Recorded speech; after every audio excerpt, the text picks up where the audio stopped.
রয়টার্সকে আজকে শেখ হাসিনা যে ইন্টারভিউ দিয়েছে এবং সেই ইন্টারভিউর আমি দুটো বিষয় নিয়ে আমি আজকে কথা বলবো। একটা হলো যে সে বলেছে যে আওয়ামী লীগের যে পারিবারিক যে রাজনীতি বা শেখ হাসিনা বা শেখ হাসিনার পরিবার আর এই রাজনীতির সাথে নেই, বা এই বিষয়টা ওনার একটা কথার মধ্যে এসছে। এবং সেকেন্ড একটা বিষয় হচ্ছে যে উনি যদি দেশে আসেও শুধুমাত্র বৈধ সরকার থাকলে আসবে, এই সরকার থাকলে আসবে না। তো আমার দুটো কথা আছে। একটা হচ্ছে যে বৈধ সরকার বলতে উনি কি লাস্ট 3বার বৈধ সরকার ছিল যে নির্বাচন করেছে সেগুলোর বিষয়ে, কারণ উনি নিজে অবৈধের মধ্যে থেকে এখন বৈধতা যাচ্ছে, মানে সবসময় একটা হাস্যকর বিষয় তার এই বিষয়ে।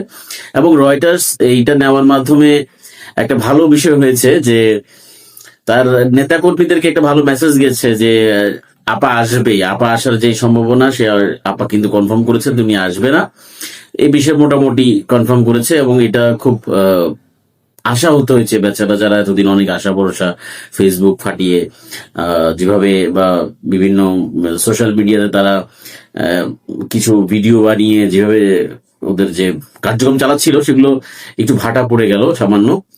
তো সবচেয়ে বড় বিষয় হচ্ছে যে শেখ হাসিনাকে অনুতপ্ত হওয়ার যে জায়গাটা, কারণ শেখ হাসিনা কখনো অনুতপ্ত হবে না, কারণ এটা মোটামুটি বোঝা গেছে যে একটা ভালো মানুষই শুধু অনুতপ্ত হতে পারে। তার সময়কালে এতগুলো মানুষের হত্যাকাণ্ড এভাবে এক্সপোজ হয়েছে, তারপরও তার কিন্তু কোনো কথাবার্তা নেই। তো শেখ হাসিনা আসবে, এদেশে অবশ্যই আসবে, আসবে, তাকে আনা হবে।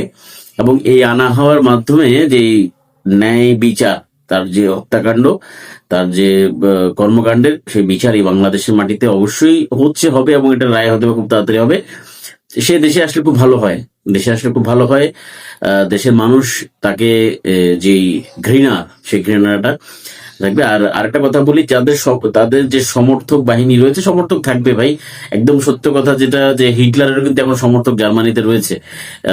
আমি নিজে জার্মানিতে গিয়েছি এবং দেখেছি যে হিটলারের এরিয়াতে আপনি যেই মেট্রো বা ট্রাম যখন যায় তখন আপনি জোরে কথা বললেও আপনাকে তারা বাঁকা চোখে দেখে, এই ধরনের একটা জায়গা এখনো জার্মানিতে রয়েছে। হিটলার বা আঙ্কেলের এরিয়া বলা হয়। তো সেটা বড় মেজর ফ্যাক্টর না যে এই দেশে তাদের সমর্থক আছে, থাকবে, থাকুক, তাদের কথা বলে, কারণ তারা নিজেরা অন্যায় করেছে এবং অন্যায়, এবং সেই অন্যায়ই আবার এখন প্রতিকার চায় তারা। অবাক করা বিষয়, ক্ষমা তো চেতে রাজি নয়। তো যাই হোক, এটাই বিষয়ে শেখ হাসিনার এই বক্তব্য নিয়ে আসলে মূলত সে কথাগুলো ছিল।